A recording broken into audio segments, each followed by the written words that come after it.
The beloved actress who ruled Philippine television and film for decades claims she's happiest living a simple life. She shares videos of herself in the kitchen, making snacks and playing with her kids in the provincial heat.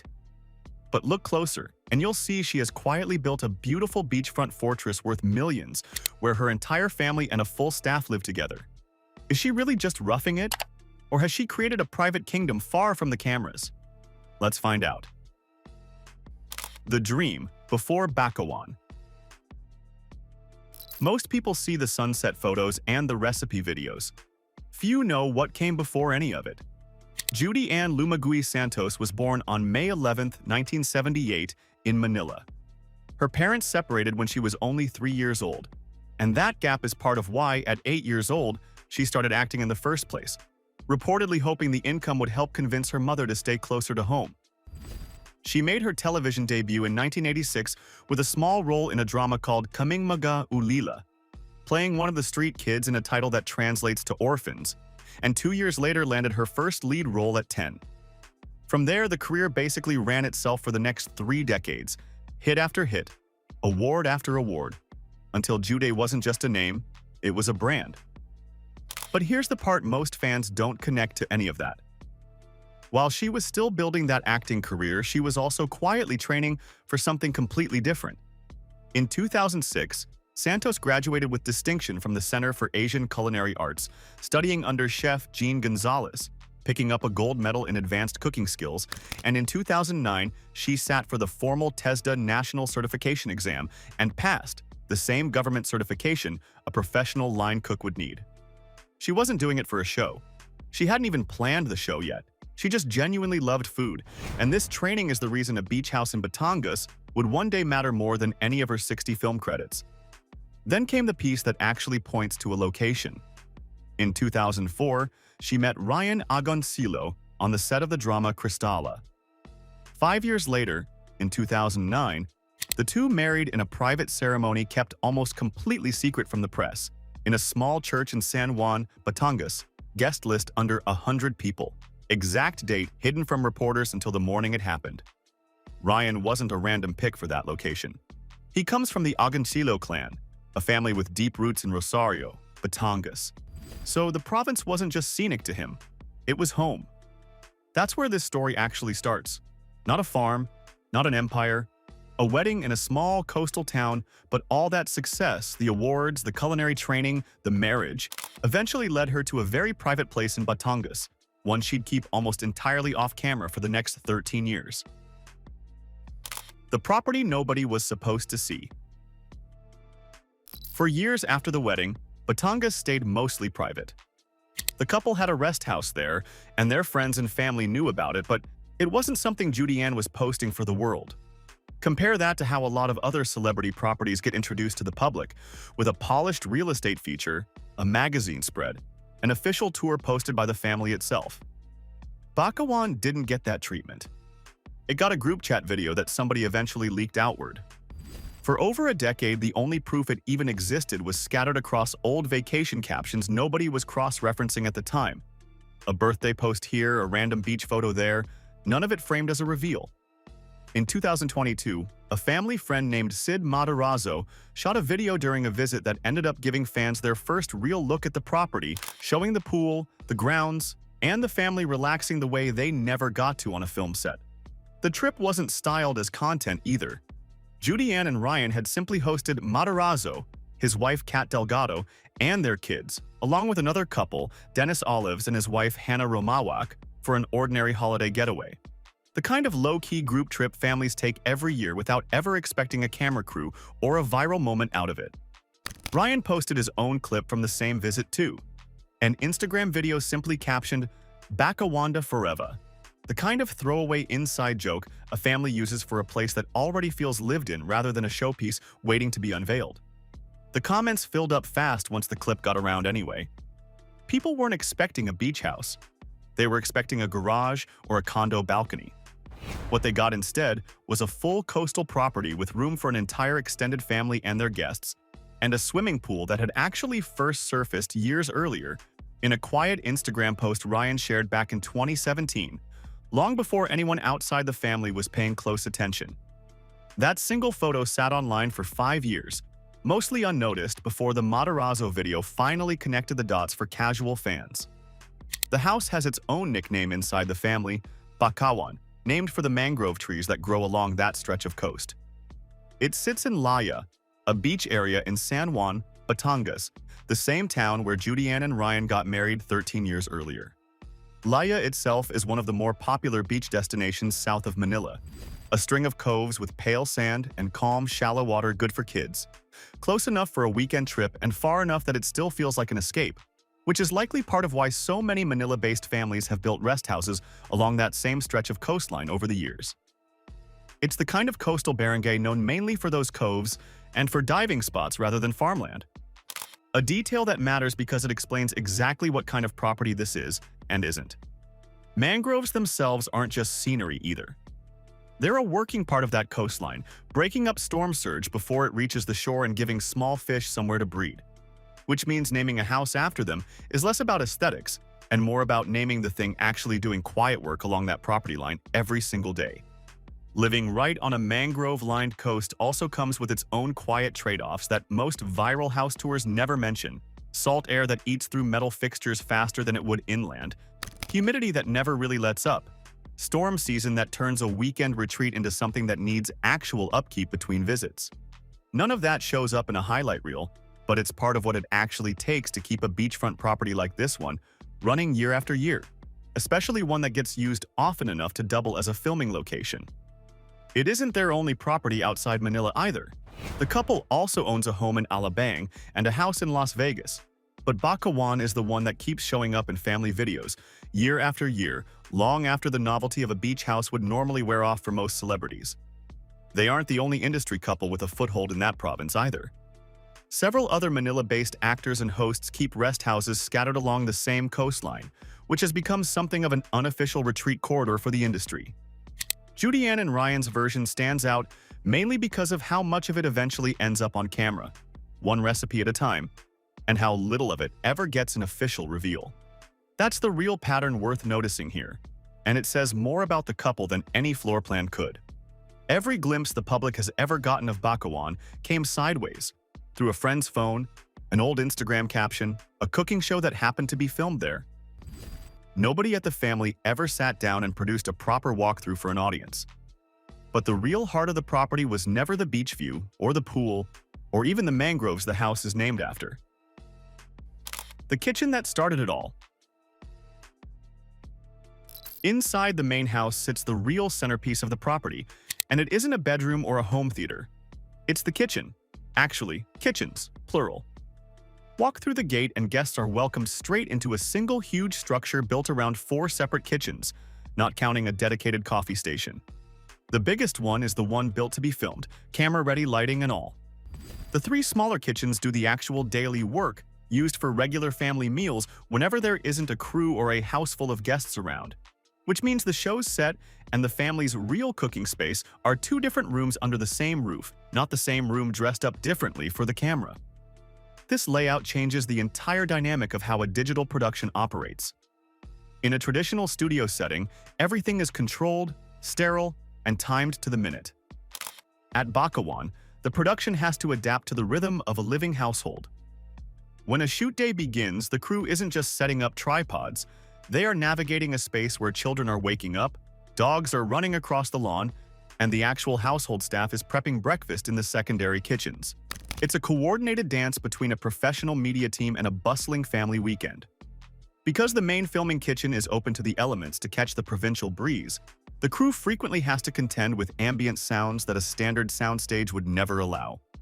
The rustle of the nearby mangrove leaves, distant boat engines from the Laiya coastline, and the occasional laughter of guests down by the pool. Instead of cutting the audio and starting over, the production intentionally leaves these elements in. It forces the viewer to realize that the environment isn't a backdrop painted onto a wall. It's a living, breathing location where the humidity is real and the food cools down at the speed of the local weather. Furthermore, this multi-kitchen setup serves a highly practical purpose for her staff. While Judy Ann is on camera translating her formal culinary training into accessible recipes for millions of subscribers, the behind-the-scenes team uses the smaller kitchens to manage the heavy lifting, washing prep bowls, managing the actual ingredients, and cooking the actual lunch for the entire production crew. The house functions less like an imposing celebrity mansion and more like a high-functioning boutique restaurant where the line between the front of the house and the back of the house is separated by just a few feet of open-air concrete. Judy Ann has said in interviews that the kitchens existed before she ever thought about turning any of it into a show. She just always wanted a big kitchen. The show came later, once she realized what she already had sitting in Batangas. That show is Judy Ann's Kitchen, and it has its own story worth knowing. It first premiered on YouTube back in October 2017, built off the name of a cookbook she'd published 2 years earlier, and it grew to over 1.7 million subscribers. The format never tried to be a slick studio production either, even once the crew got bigger. Most episodes run on her own unscripted ad-libbing while she cooks, mixed with social commentary and the occasional curse word, because she's said before that staying happy while cooking is what actually affects how the food turns out. No forced enthusiasm about a sponsor, just her talking the way she'd talk to a friend standing in the kitchen with her. In 2022, she and Ryan quietly stopped producing new episodes, saying it felt wrong to film big, indulgent meals while everyone else in the country was struggling through the pandemic and rising grocery prices.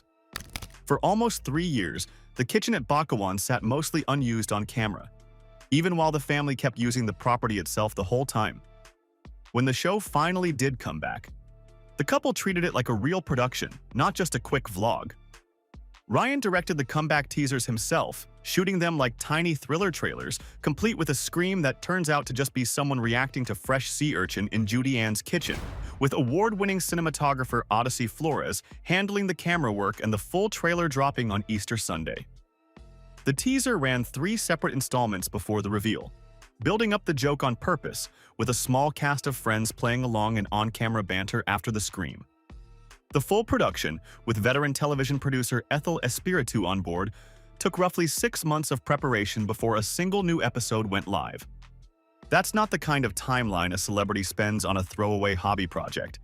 That's the kind of timeline reserved for something the family actually cares about protecting. All of this came together while Judy Ann was juggling an active acting comeback of her own. A brief appearance in the series Batang Quiapo, followed by the 3rd season of Bagman, opposite Arjo Ataide, which makes the 6-month kitchen relaunch look even more deliberate. She wasn't short on things to fill her schedule. She made room for this one anyway. Judy Ann herself described the almost 3-year gap as a genuine reset, not a hiatus for its own sake, saying the team wanted the relaunch to feel intentional rather than rushed after so long away from the format that had first made the channel a hit back in 2017. Then, in 2024, she came back, and the comeback episode says everything about what that property actually means to her.